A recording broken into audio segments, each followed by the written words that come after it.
Hello there, and I'm Amber Jarvis, and welcome to my unit presentation for Visual and Performing Arts. So let's go ahead and get started. So first of all of my lesson plans for my unit are for 3rd grade.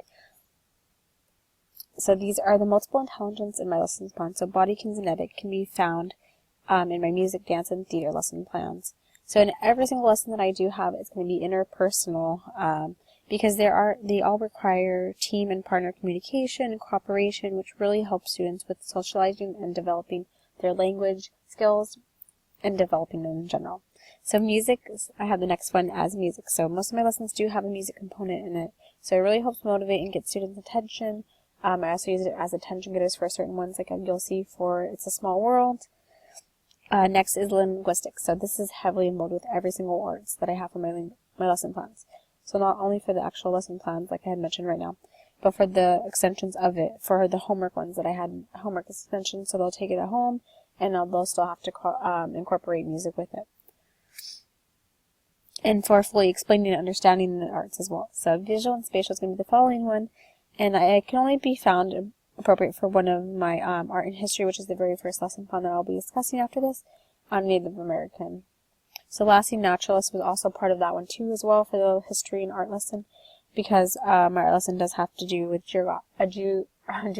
geographical aspect of it. And so for this slide, I also have 2 of the other multiple intelligence that were added after, not before, when Eric Garner had it. So we have which one was it? The naturalistic one was added, and the existential one was the next one that was added as well. So the first one, we're going to have to move that a little bit for you. There you go. Sorry about that. So for my first lesson plan, it's based off art and geographical location, so history of American tribes in the U.S. So the objective of this lesson is all students will develop an understanding of American Indian tribes and where they are located in the United States and what type of environment they lived in. So I have here a map of the approximate tribal locations prior to European contact. So these are the tribes that were here before Christopher Columbus. Any of them came to the United States and where they were located on the United States map. So basically, I would assign every 5 students to a specific tribe, and they do the research of the specific tribe where the tribe lived, and write down on an American cutout of the U.S., which I'll have on the next slide as well.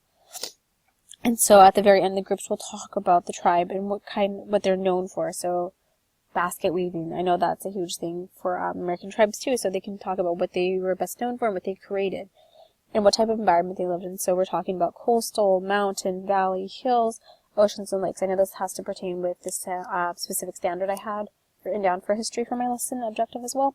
So another example of arts being integrated is that for visual arts, for the students will explain their methods explain their art methods for explaining their specific environment, like I mentioned before, about why did they, for mountains, what kind of lines did they use for them, things like that.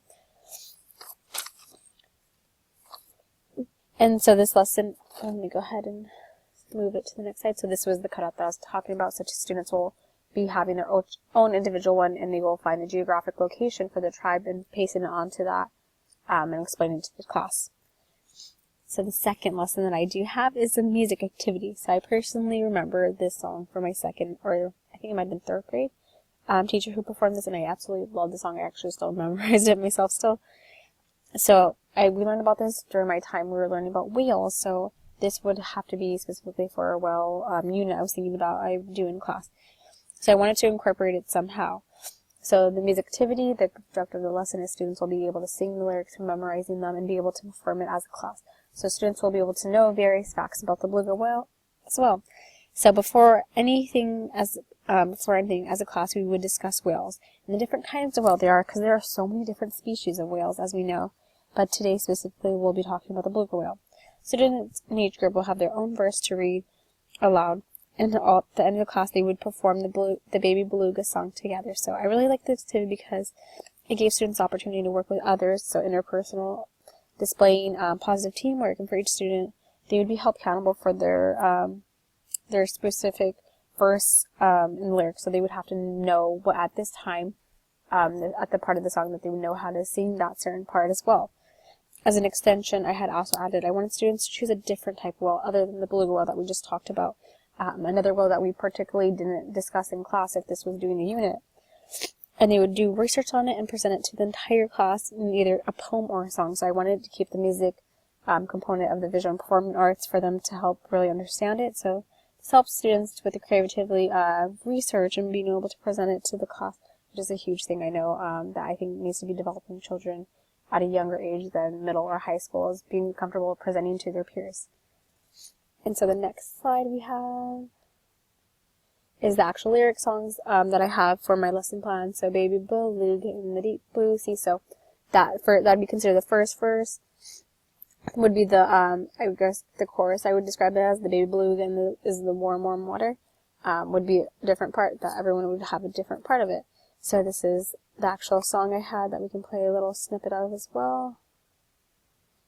Just need to take some moment to loading, so we can fast forward it.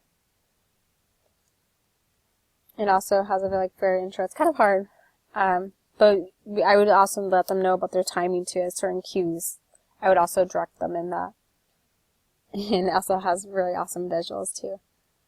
Alright, so go ahead and go to the next one. Alright, so this one was probably the most difficult for me and challenging, was for dance. So I might have chosen a different type of dance if I would have known, but I'm glad I stuck with this one as well. I would have maybe chosen like a line dance, at least something less challenging for students, I felt like. But for my lesson objective, or so before lesson objective, is dance and history. So students will be able to memorize and practice the dance steps to the hula dance. Students will know the history behind the Hawaiian hula dance and where it's located. So more specifically what state or country it was involved in.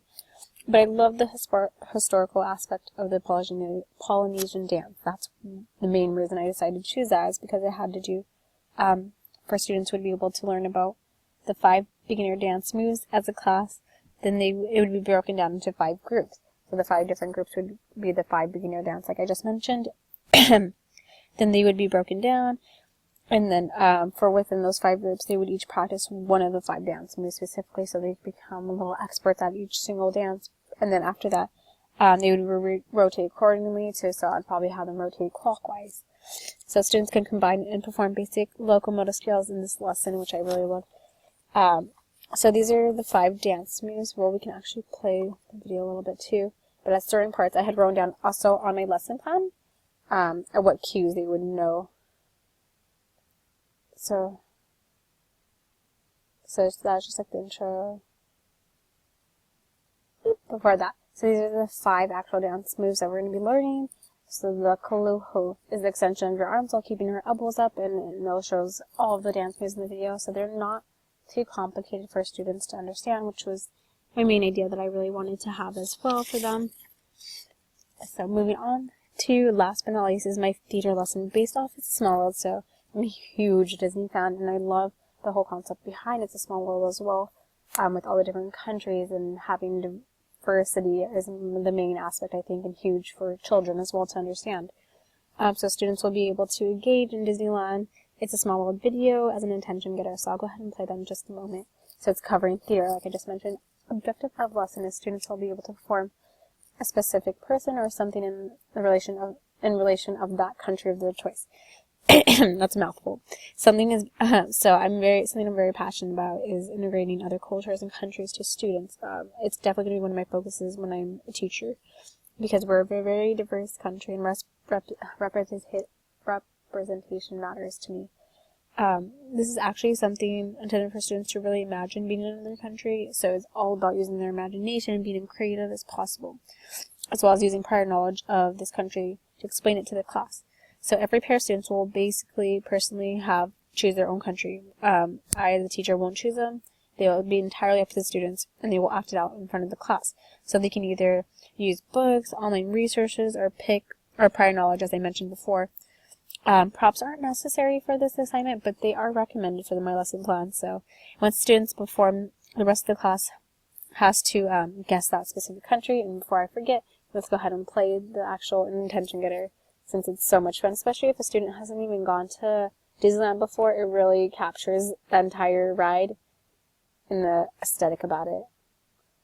And you get to see all the different countries, which I loved about it.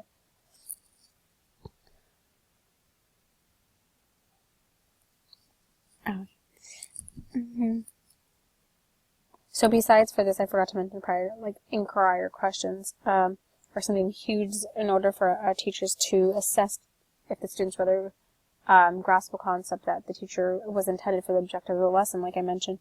So inquiry questions could be really help determine if students really understood it.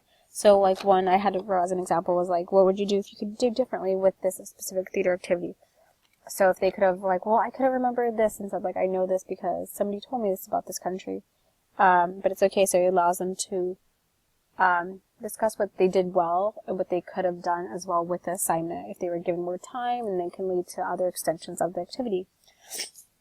So let's go ahead and move on to my next slide, which is my last one. So thank you for your time and patience this semester. These lesson plans were really fun to create, as well as this unit presentation, which I haven't had to do one online, but it was a really fun screencasting.